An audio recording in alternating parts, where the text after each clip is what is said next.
Uzum marketda savdo qilsangiz, bu videoni oxirigacha ko'rishingiz shart.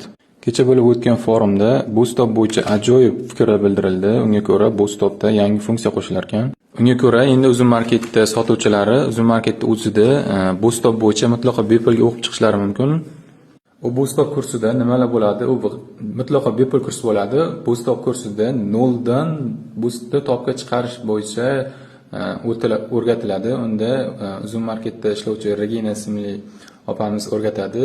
Agar xohlasanglar, sizlarga qiziq bo'lsa, bizga Telegramdan murojaat qilsanglar, sizlarga tashlab beramiz yoki Uzumda o'ziga ofisiga borib murojaat qilsanglar, sizlarga o'sha o'quv kursini beradi. Yana bir ma'lumot, keyingi oyning 8-sanasidan boshlab Uzum marketda BoostOp targ'ibot loyihasiga yangi loyiha qo'shiladi. Ya'ni endi Uzum market o'zi reklama yoqib, har bir sotilgan tovarni tannarxidan 1% ushlab qoladigan loyiha qilishibdi. Endi keyingi oyning 8-sanasidan bu loyiha ishga tushar ekan, xudo xolasa.